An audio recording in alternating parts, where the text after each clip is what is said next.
மாணவர்கள் அனைவருக்கும் வணக்கம்.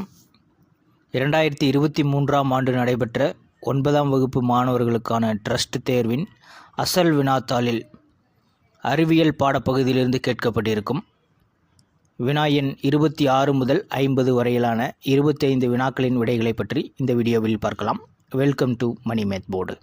ஆல்ரெடி முதல் 25 வினாக்கள் கணக்கு பாடத்திலிருந்து கேட்கப்பட்டிருக்கும். அதற்கான விடைகளை நம்ம ஆல்ரெடி பார்த்துட்டோம்.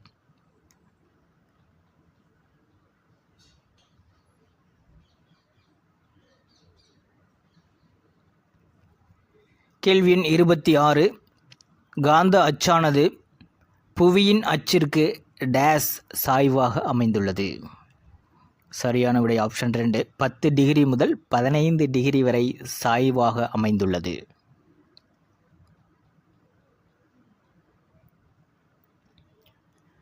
புவிகாந்தம் புவியானது மிகப்பெரிய இருமுனையினை உடைய காந்தமாக அறிவியல் அறிஞர்களால் கருதப்படுகிறது.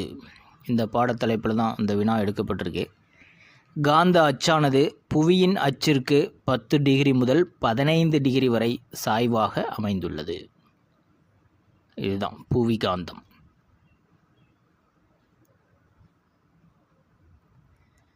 கேள்வி எண் 27. வில்லியம் கில்பர்ட் என்பவரால் முதலாக உருவாக்கப்பட்ட நிலைமின் காட்டி டேஸ் என்று அழைக்கப்பட்டது. Versorium option 4.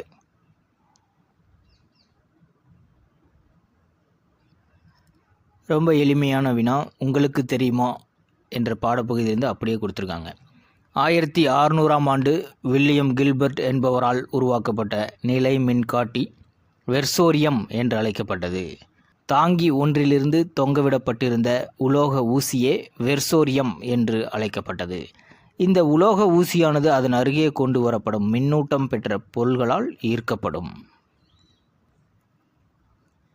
கேள்வி எண் 28. குவார்ட்ஸ் கடிகாரங்களின் துல்லியத்தன்மையானது டேஸ் வினாடிகளுக்கு 1 வினாடி என்ற அளவில் இருக்கும். சரியான விடை ஆப்ஷன் 3. 10⁻⁹.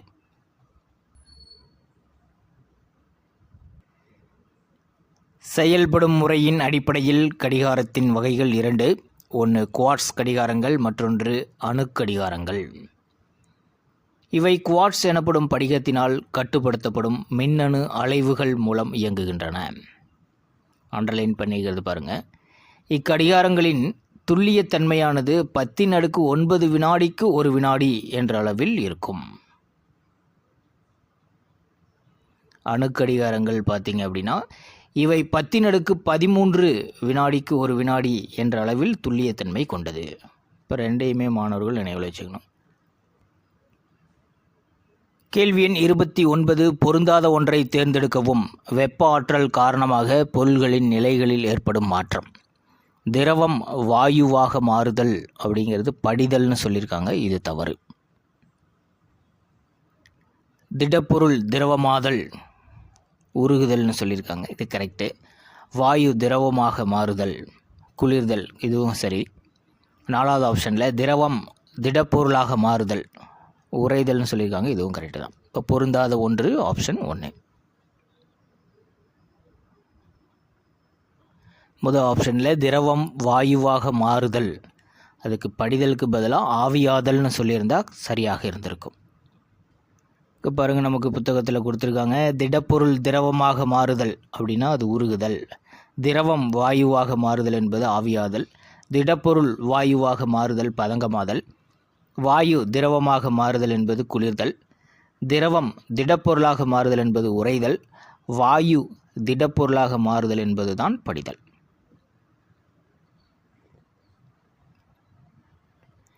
கேள்வி எண் 30. இந்திய ஆழ்நிலை விண்வெளி வளையகம் IDSN அமைந்துள்ள இடம்.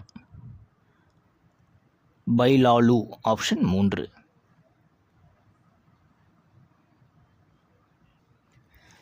சந்திராயன் 2 சந்திராயன் 1ஐ தொடர்ந்து சந்திராயன் 2 என்ற தொடர் திட்டத்தை இந்திய விண்வெளி ஆய்வு நிறுவனம் 2019ஆம் ஆண்டு ஜூலை 22ஆம் நாள் செயல்படுத்தியது.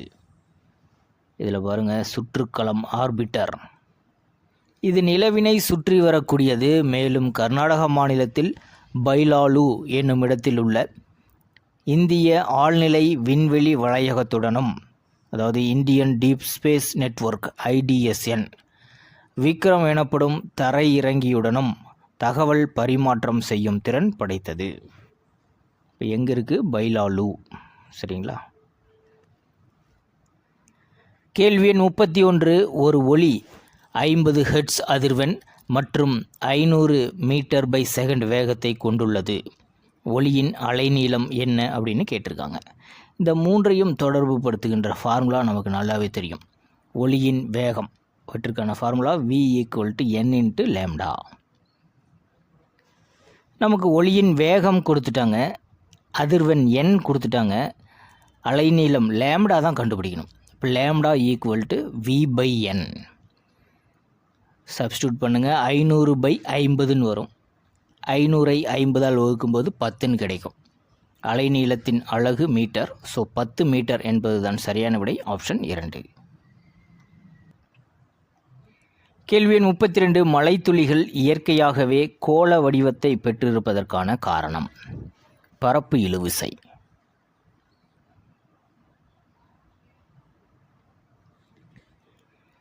மழைத்துளிகள் இயற்கையாகவே கோள வடிவத்தை பெற்றிருப்பது ஏன் என்று சிந்தித்து இருக்கிறீர்களா?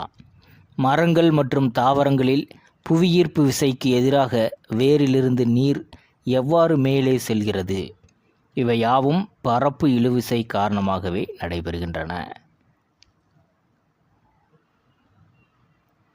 கேள்வி எண் 33. ஒன்றுக்கொன்று 60 டிகிரி கோண சாய்வில் வைக்கப்பட்ட 2 சமதள கண்ணாடிகளுக்கு இடையே தோன்றும் பிம்பங்களின் எண்ணிக்கை என்ன? சமதள கண்ணாடிகளுக்கு இடைப்பட்ட கோணம் தீட்டா எனில் தோன்றும் பிம்பங்களின் எண்ணிக்கை 360 டிகிரி / θ - 1. நமக்கு கோணம் என்ன கொடுத்துருந்தாங்க? 60 டிகிரி. ஸோ 360 டிகிரி / 60 போட்டிங்கன்னா உங்களுக்கு 6ன்னு கிடைக்கும். 6 - 1 = 5. ஆகவே நமக்கு தோன்றும் பிம்பங்களின் எண்ணிக்கை 5. ஆப்ஷன் 4. கேள்வி எண் 34. நீர் ஆவியாதலின் உள்ளுறை வெப்ப மதிப்பு 540 கலோரி/கிராம். ஆப்ஷன் 4.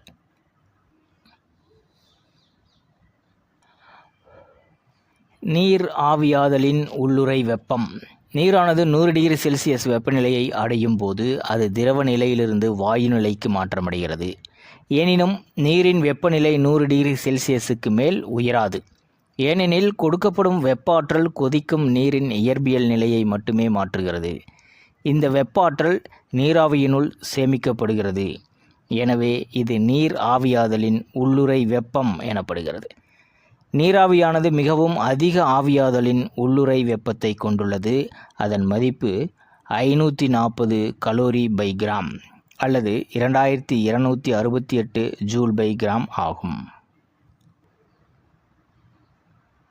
கேள்வி எண் 35. பொறுத்துக. உற்பத்தி வாயு, நிலக்கரி வாயு, நீர்வாயு, உயிரி வாயு. அதனுடைய மூலக்கூறு வாய்ப்பாடுகளுடன் சரியாக நம்ம மேட்ச் பண்ணணும்.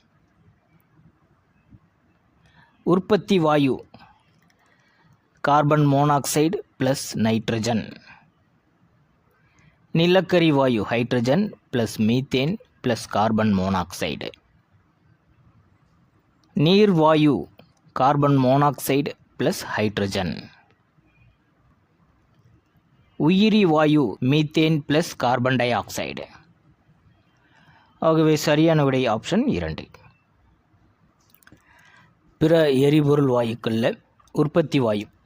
உற்பத்தி வாயு என்பது கார்பன் மோனாக்சைடு வாயுவும் நைட்ரஜன் வாயுவும் கலந்த கலவையாகும்.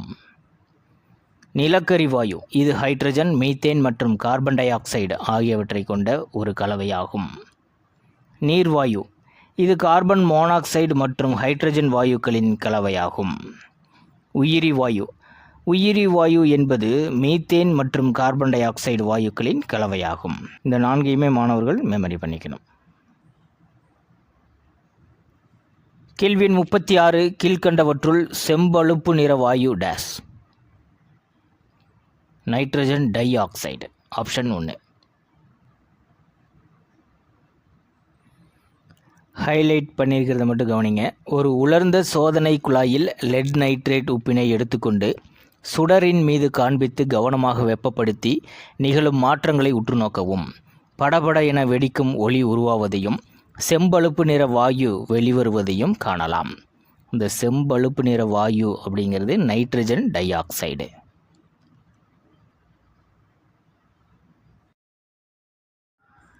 கேள்வி எண் 37. துரு என்பதன் வேதி வாய்ப்பாடு. ஆப்ஷன் 4 இருக்குது. Fe2O3H2O.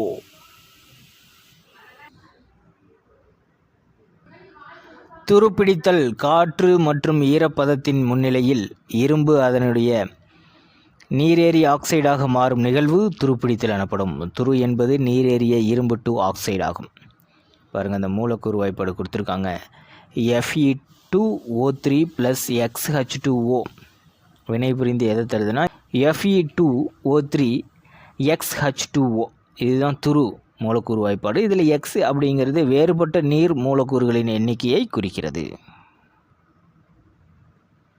கேள்வி எண் 38. கூற்றும் காரணமும் கொடுத்துருக்காங்க. கூற்று: வயிற்றில் சுரக்கும் அதிகப்படியான அமிலத்தை நடுநிலையாக்க மெக்னீசியாவின் பால்மம் உதவுகிறது.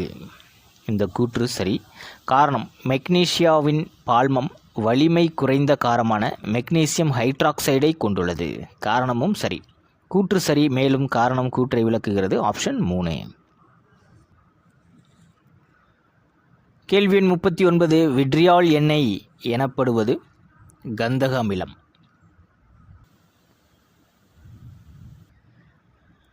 சேர்மம் அதனுடைய பொது பெயர். இந்த அட்டவணை கண்டிப்பாக மெமரி பண்ணிக்கணும். தாமிர சல்பேட் சேர்மத்தின் பொது பெயர் மயில் தூத்தம்.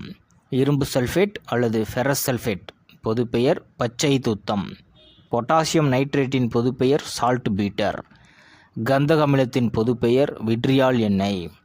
கால்சியம் சல்பேட்டின் பொது பெயர் ஜிப்சம். கால்சியம் சல்பேட் ஹெமிஹைட்ரேட்டின் பொது பெயர் பாரிஸ் சாந்து. பொட்டாசியம் குளோரைடின் பொது பெயர் மூரியேட் ஆஃப் பொட்டாஸ். கேள்வி எண் 40. பின்ன காய்ச்சி வடித்தலில் 175 டிகிரி செல்சியஸ் முதல் 325 டிகிரி செல்சியஸில் கச்சா எண்ணெயிலிருந்து கிடைக்கும் உபபொருள் மண்ணெண்ணெய். பின்ன காய்ச்சி வடித்தல் படமாகவே நமக்கு கொடுத்துருக்காங்க. பாருங்கள், 175 டிகிரி செல்சியஸ் டு 325 டிகிரி செல்சியஸில் கிடைக்கக்கூடிய உபபொருள் மண்ணெண்ணெய். அதே மாதிரி ஒவ்வொரு செல்சியஸ்லேயும் என்னென்ன கிடைக்குது அப்படிங்கிறத மாணவர்கள் நினைவில் வச்சுக்கணும். கேள்வி எண் 41. வெவ்வேறு அணு நிறைகளை பெற்றுள்ள ஒரே தனிமத்தின் அணுக்கள் டேஸ் எனப்படும். ஐசோடோப்புகள் எனப்படும். கேள்வி எண் 42. லைக்கன் என்பது டேஸ் மற்றும் டேஸ் உயிரிகள் ஒருங்கிணைந்த ஓர் அமைப்பாகும். பாசி மற்றும் பூஞ்சை. ஆப்ஷன் 1. கேள்வி 43. பிரியான்கள் நோய் தொற்று ஏற்படுத்துவதில்லை, ஏனெனில் அவை டிஎன்ஏ மற்றும் ஆர்என்ஏவை கொண்டிருப்பதில்லை. ஆப்ஷன் 3.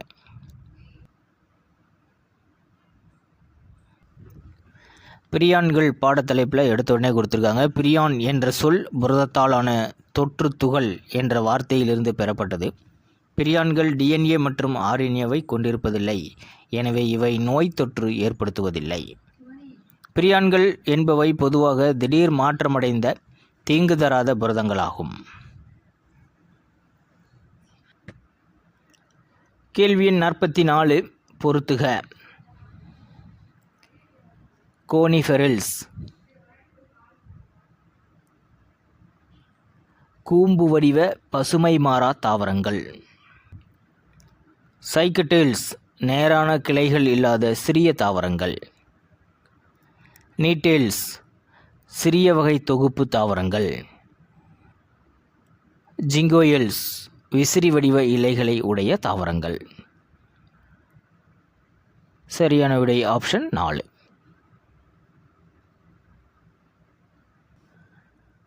ஜிம்னோஸ்பெர்ம்களின் வகைப்பாடுகள் தான் பொறுத்துகளை கொடுத்துருந்தாங்க. சைக்கடேல்ஸ், ஜிங்கோயல்ஸ், கோனிஃபரேல்ஸ் நீட்டேல்ஸ். சைக்கோடேல்ஸ் எப்படி இருக்கும்? இவை பனைமரம் போன்று நேராகவும் கிளைகள் இல்லாமலும் வளரும் சிறிய தாவரங்கள். ஜிங்கோயல்ஸ் இவை விசிறி வடிவ இலைகளை உடைய பெரிய தாவரங்களாகும்.